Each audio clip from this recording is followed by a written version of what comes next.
Oi, eu sou Julie Hirata e esse é o Extremos das Américas.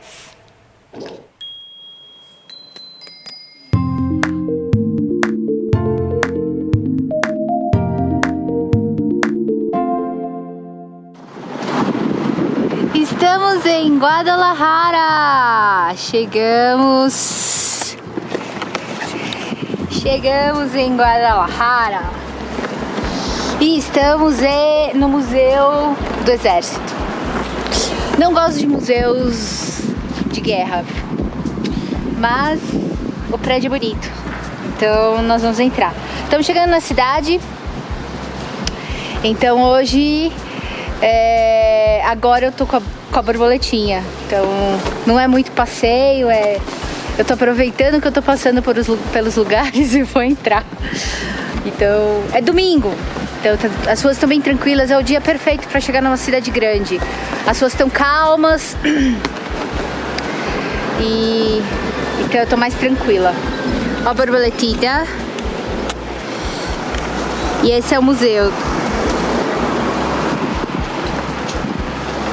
Olha lá.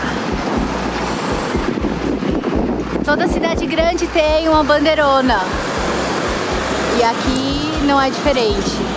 Deve ter outra lá no centro. Mas vamos entrar. Uma das minhas salas preferidas é quando uma instituição totalmente masculina fala sobre mulheres. Vamos ver. Então, olha aí. Começa com a época pré-hispânica, com o papel das mulheres na guerra. Então, é um papel completamente ligado ao cuidado, fornecendo alimento, cuidado médico e também sexual. As mulheres na época pré-hispânica eram consideradas como prêmios de paz e era muito comum os casamentos significarem uma união entre dois povos. Então a mulher... Mas aí depois, no período da guerra, surgiu um grupo de mulheres chamado insurgentes, que foram esposas de generais, de militares, que comandaram essa ideia de que as mulheres ofereceriam os filhos para lutar. Mas é isso que tem aqui. Um pouco da história que tem aqui. Já quando entra na parte moderna, então já aqui original, esse daqui é a maior figura. Minha mãe é militar.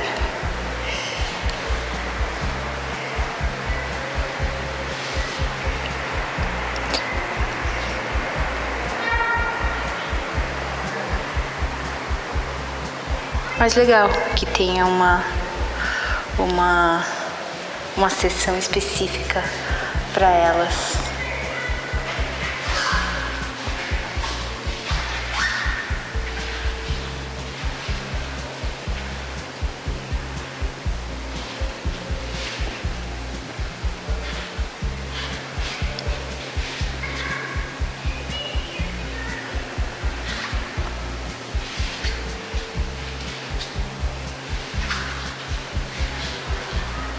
As mulheres na Revolução Mexicana.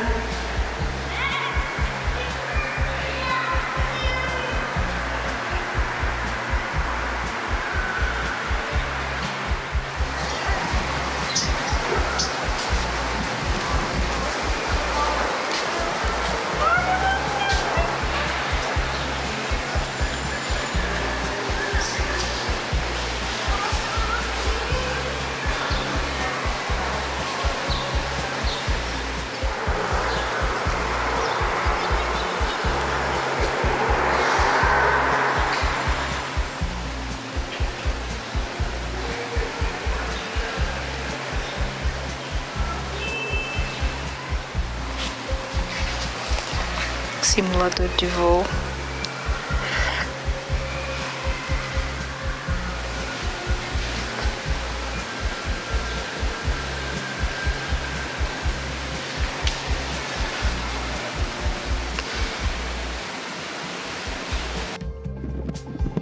Estamos aqui na parte de trás do museu, onde ficam as peças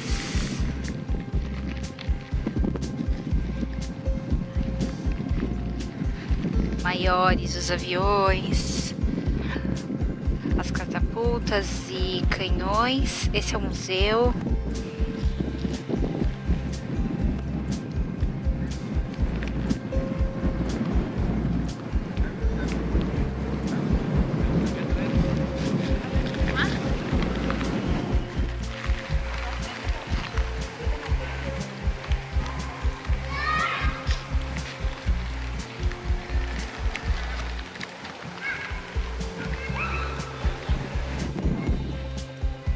Bom, estamos aqui no Museu do Exército do Mexicano e quero falar de um período da história da história mexicana que tem atraído bastante minha atenção, que é a Revolução Mexicana, por conta das mulheres insurgentes, e também o período da guerra contra os Estados Unidos, onde eles perderam território do norte para os Estados Unidos. Então, Califórnia, Utah, parte de Utah, Nevada, Novo México, Texas.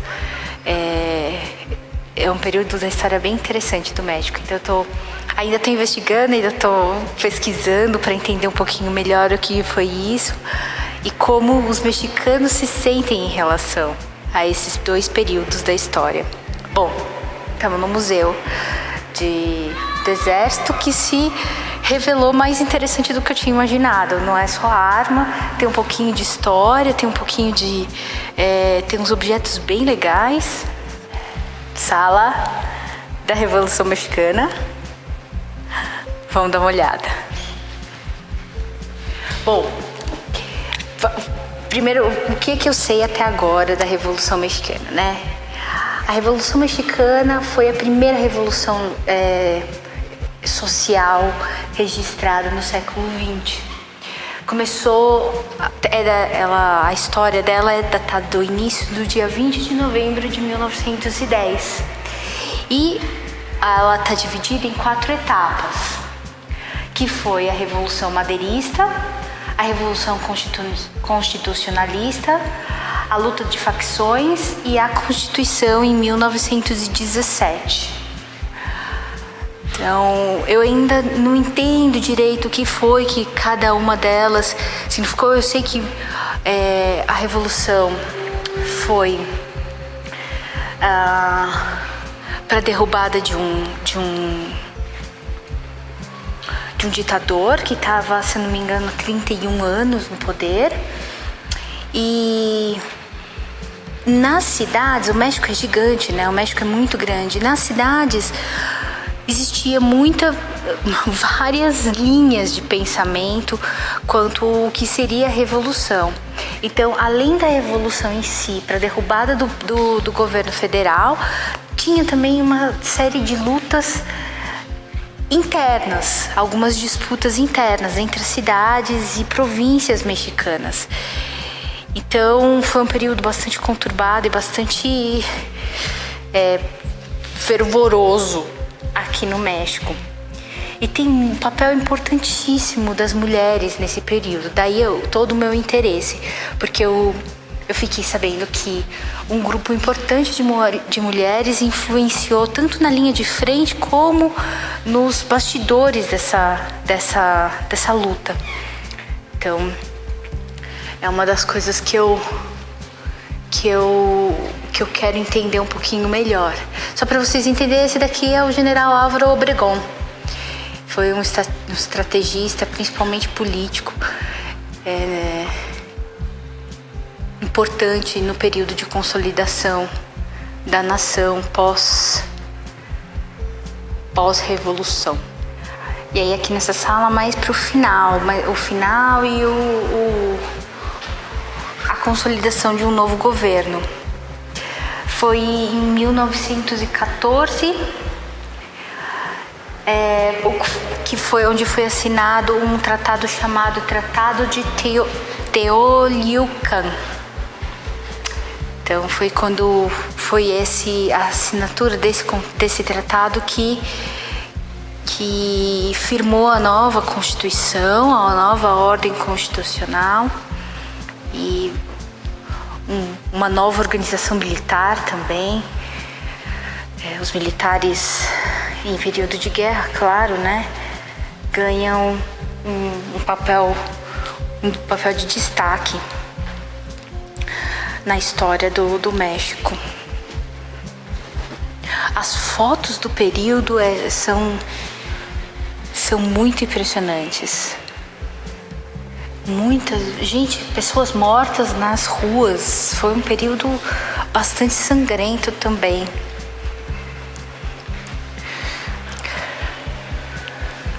Então vamos continuar aqui. O exército hoje mexicano tem duas funções primordiais.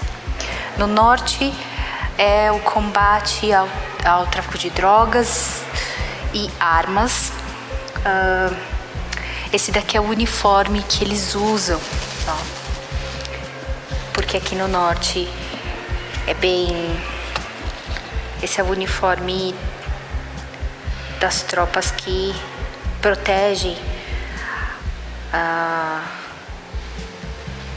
que lutam contra o tráfico de drogas e armas no norte, no deserto principalmente. Por isso que são esses tons mais de areia.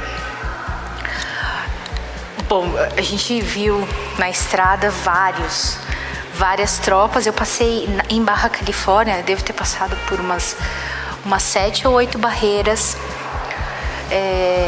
militares, onde eles param carros, caminhões, bicicletas, motos, pessoas para revistar e procurar por drogas e armas. E dólares também. E no sul é a proteção de divisas. O uniforme do sul não tem nenhum uniforme do sul, mas o uniforme do sul é muito parecido com o nosso uniforme militar brasileiro. Verde, dos tons de verde que a gente chama de verde militar, né? Porque eles operam principalmente em áreas de selva. Ali, a ideia é combater a imigração ilegal, por onde boa parte dos imigrantes ilegais do mundo todo chegam. Eles entram via Belize, Guatemala ou pelo mar. Então, tem bastante floresta ali e é ali que eles tentam impedir a entrada dessas pessoas. Eu ainda não cheguei lá. Nós estamos em Guadalajara, mas as histórias que eu já ouço daqui são bizarríssimas. Então, mas eu não vou contar delas agora porque eu ainda não fui, não vi, não conversei com nenhum militar. Aqui eu já consegui conversar com alguns militares que operam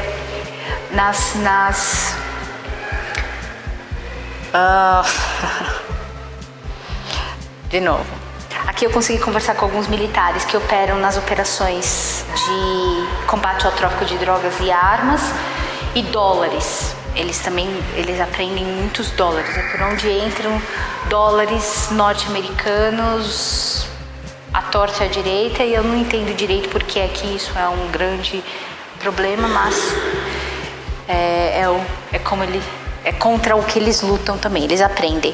A partir de $1.000 parece, eu acho que você não pode ficar andando com todo esse dinheiro no bolso.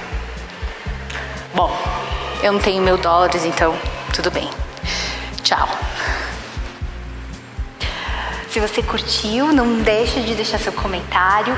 Se inscreve no canal, chama quem você acha que vai gostar da série para assistir e compartilha se você curtiu. Tem outras redes sociais também, tem Face, Instagram, Pinterest, Twitter. Deixa seu recado pra gente lá que eu adoro. Um beijo. Tchau, obrigada por assistir.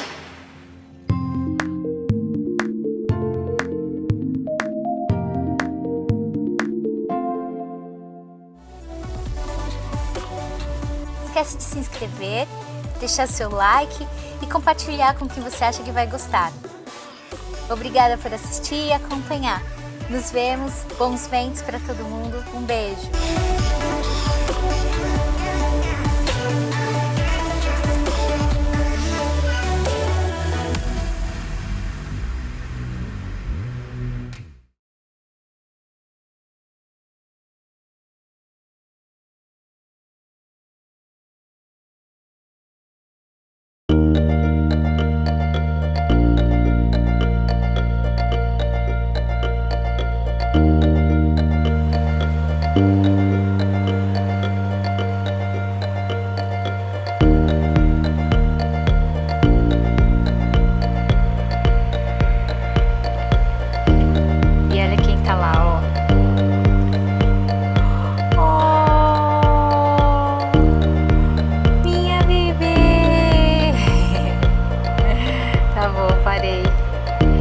Mas ela tá lá.